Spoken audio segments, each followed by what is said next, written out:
নমস্কাৰ আজি হৈছে 6 নৱেম্বৰ বৃহস্পতিবাৰ এই মুহূৰ্তত সমগ্ৰ ৰাজ্যবাসীৰ বাবে আহি পৰিছে আজি ৰাতিপুৱাৰ বহুকেইটা ডাঙৰ খবৰ এই মুহূৰ্তত জনাইছো আজিৰ প্ৰথমটো খবৰেই সমগ্ৰ ৰাজ্যবাসীৰ বাবে এটি ডাঙৰ খবৰ big breaking news Sekharjyoti Goswami আৰু অমৃতপ্ৰভা মহন্ত থকা জেলৰ পৰা পলায়ন কৰিছে কয়দী কেনেকৈ ৰখা হৈছে শেখৰজ্যোতি আৰু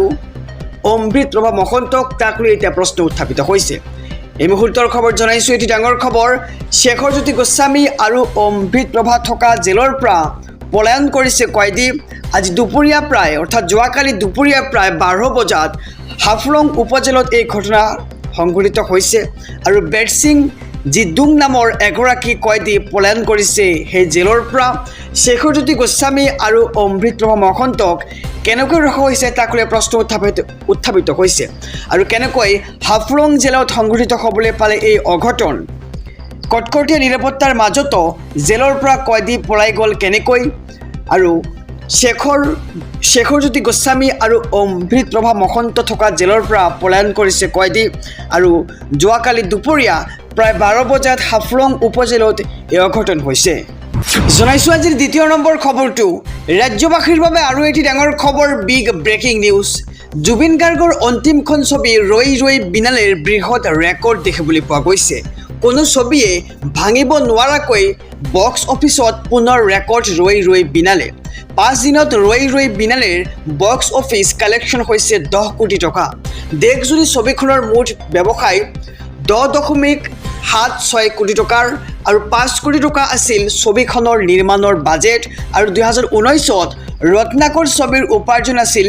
10 কোটিৰ কিন্তু এইবাৰ 5 দিনতে ৰত্নাকৰক অতিক্ৰম কৰিছে ৰৈ ৰৈ বিনালে আৰু জুবিন গাৰ্গৰ অন্তিমখন ছবি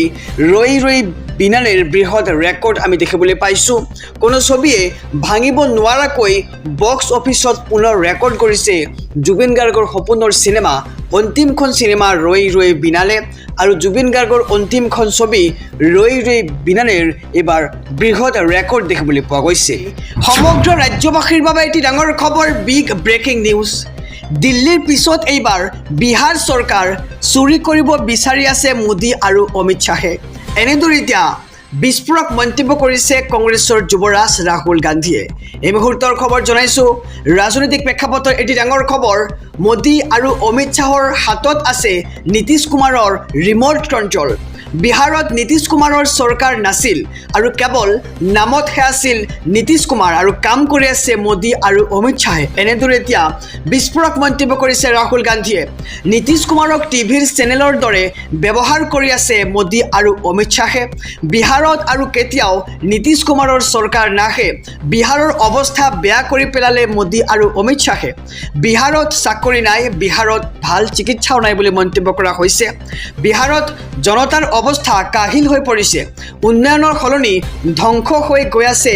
বিহাৰ আৰু মোদী আৰু অমিত শ্বাহে ভোট চুৰি কৰি শাসনত আছে বুলি এক প্ৰকাৰ বিস্ফোৰক মন্তব্য কৰিছে ৰাহুল গান্ধীয়ে ভোট চুৰি নকৰা হ'লে আজি ইণ্ডিয়া এলায়েন্স শাসনত থাকিলে হয় আৰু এতিয়া বিহাৰ চৰকাৰ চুৰি কৰিব বিচাৰি আছে মোদী আৰু অমিত শ্বাহে RSS আৰু বিজেপিয়ে বিচাৰে দেশত কেৱল 5ৰ পৰা 10জন লোকেহে ৰাজত্ব কৰক সাধাৰণ ৰাইজৰ কথা কোনেও চিন্তা নকৰে বিহাৰত উদান্ত ভাষণ বিৰোধী দলপতি ৰাহুল গান্ধীৰ এই মুহূৰ্তৰ খবৰ জনাইছোঁ ৰাজনৈতিক প্ৰেক্ষাপটত এটি ডাঙৰ খবৰ জনাই গৈছোঁ মোদী আৰু অমিত শ্বাহৰ হাতত আছে নীতিশ কুমাৰৰ ৰিম'ট কণ্ট্ৰল বিহাৰত নীতিশ কুমাৰৰ চৰকাৰ নাছিল আৰু ইমান দিনে কেৱল নামতহে আছিল নীতিশ কুমাৰ কিন্তু কাম কৰিছে মোদী আৰু অমিত শ্বাহে ৰাজ্যবাসীৰ বাবে আৰু এটি ডাঙৰ খবৰ পশ্চিমবংগত SIRৰ ভয়ত নিজকে শেষ কৰি দিলে এজন লোকে 2002 চনৰ ভোটাৰ তালিকাত নাম নাছিল লোকজনৰ এই মুহূৰ্তৰ খবৰ জনাই গৈছে এটি ডাঙৰ খবৰ SIRৰ ভয়ত এতিয়া আত্মহত্যা কৰিছে পশ্চিমবংগৰ এজন লোকে 2002 চনৰ ভোটাৰ তালিকাত নাম নাছিল লোকজনৰ আৰু পথাৰৰ কীটনাশক দ্ৰব্য সেৱন কৰি আত্মহত্যা কৰিছে লোকজনে পশ্চিমবংগত এজন কৃষকে ল'লে এই চৰম সিদ্ধান্ত পশ্চিমবংগত SIR বলবতৰ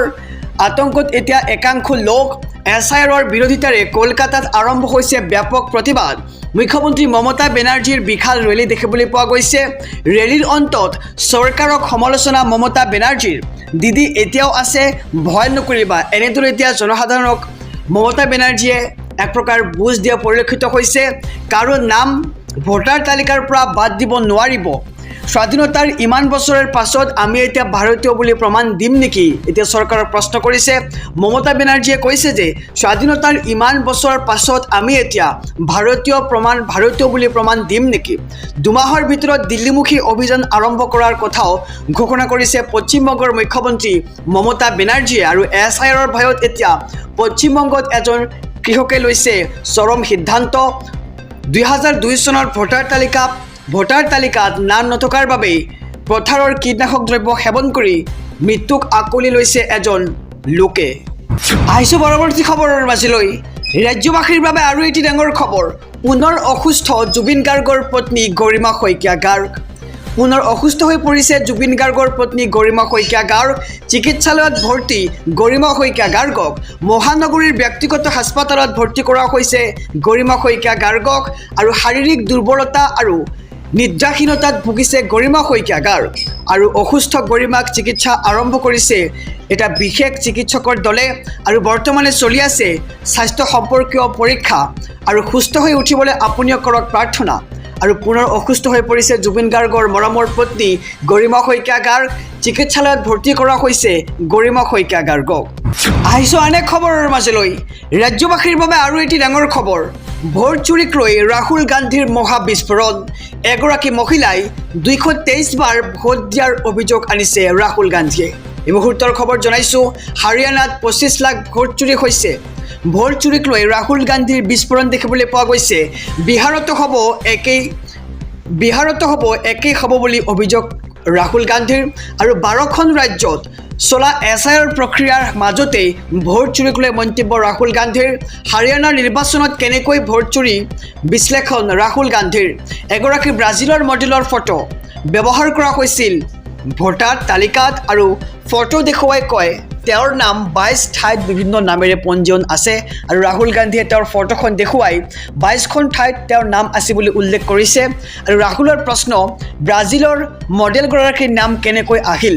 আৰু 5,21,000তকৈ অধিক ডুপ্লিকেট ভোটাৰ থকাৰ দাবী হাৰিয়ানাত আৰু একেগৰাকী মহিলাৰ নাম 223 বাৰ এটা ভোট গ্ৰহণ কেন্দ্ৰত থকাৰ দাবী জনাইছে ৰাহুল গান্ধীয়ে আৰু হাৰিয়ানাত 25 লাখ ভোট চুৰি হৈছে ভোট চুৰিক লৈ এবাৰ পুনৰ মহাবিস্ফোৰণ ৰাহুল গান্ধীৰ আহিছোঁ পৰৱৰ্তী খবৰৰ মাজলৈ ৰাজ্যবাসীৰ বাবে এটি ভাল খবৰ নৱেম্বৰ মাহতে 35,000 যুৱক যুৱতীয়ে পাব নতুনকৈ নিযুক্তি ঘোষণা কৰিছে ৰাজ্যৰ মুখ্যমন্ত্ৰী ডক্টৰ হিমন্ত বিশ্ব শৰ্মাই নিযুক্তিক লৈ আকৌ আহি গ'ল মুখ্যমন্ত্ৰীৰ ডাঙৰ ঘোষণা এদিনতেই ঘোষণা কৰা হ'ব নিযুক্তিৰ তাৰিখ নৱেম্বৰ মাহৰ পৰাই আৰম্ভ হ'ব নিযুক্তি প্ৰক্ৰিয়া 35,000 যুৱক যুৱতীয়ে পাব এই নিযুক্তি ডিচেম্বৰ মাহৰ ভিতৰত সম্পূৰ্ণ হ'ব নিযুক্তি প্ৰক্ৰিয়া LP শিক্ষক আৰক্ষী গেজেটেড অফিচাৰ ADR উত্তীৰ্ণ প্ৰাৰ্থীয়ে পাব এই নিযুক্তি আৰু 10ৰ পৰা 15 দিনৰ ভিতৰতে ৰাজ্য চৰকাৰে ঘোষণা কৰিব নিযুক্তিৰ তাৰিখ আৰু নিযুক্তিক লৈ আহি গ'ল মুখ্যমন্ত্ৰী ডক্টৰ হিমন্ত বিশ্ব শৰ্মাৰ ডাঙৰ ঘোষণা এদিনতেই ঘোষণা কৰা হ'ব নিযুক্তিৰ তাৰিখ আৰু নৱেম্বৰ মাহৰ পৰাই আৰম্ভ হ'ব নিযুক্তি প্ৰক্ৰিয়া ৰাজ্যবাসীৰ বাবে আৰু এটি ডাঙৰ খবৰ আধাৰ কাৰ্ডক লৈ 3টাকৈ নতুন নিয়ম জাৰি কৰা হৈছে কেৱল অনলাইনতহে হ'ব আধাৰ কাৰ্ডৰ আপডেট এই মুহূৰ্তৰ খবৰ জনাইছোঁ এটি ডাঙৰ খবৰ দেশত আধাৰ কাৰ্ডক লৈ প্ৰযোজ্য হ'ল নতুন নিয়ম আপোনাৰ আধাৰ কাৰ্ডখনক সক্ৰিয় কৰি ৰাখিবলৈ আপুনি কৰিব লাগিব 3টা বিশেষ কাম আৰু এতিয়াৰ পৰা কেৱল অনলাইন যোগেহে হ'ব আধাৰ কাৰ্ডৰ আপডেট নাম ঠিকনা মোবাইল নম্বৰ আপডেট কৰিবলৈ ভৰিব লাগিব আপুনি 75 টকা ভালদৰে শুনি যাব আপুনি নাম ঠিকনা মোবাইল নম্বৰ আদি আপডেট কৰিবলৈ ভৰিব লাগিব মাত্ৰ 75 টকা আৰু ফিংগাৰপ্ৰিণ্ট ফটো আপডেট কৰিবলৈ আপুনি ভৰিব লাগিব 125 টকা আৰু 2026 চনৰ 14 জুনলৈকেহে বিনামূলীয়া হ'ব অনলাইন ডকুমেণ্ট আপডেট কৰা প্ৰক্ৰিয়া আৰু 31 ডিচেম্বৰৰ ভিতৰত পান কাৰ্ডৰ সৈতে লিংক কৰিব লাগিব আপোনাৰ আধাৰ কাৰ্ডখন আৰু পান কাৰ্ডৰ সৈতে আধাৰ কাৰ্ড লিংক নকৰিলে আপুনি পৰিব মহাবিপদত আধাৰ OTP ভেৰিফিকেশ্যন কৰিয়েই কৰিব পাৰিব আপুনি KYC আৰু এতিয়াৰ পৰা কেৱল অনলাইন যোগেহে আপোনাৰ আধাৰ কাৰ্ডখন আপুনি আপডেট কৰিব পাৰিব আৰু দেশত আধাৰ কাৰ্ডক লৈ আহি গ'ল নতুন নিয়ম।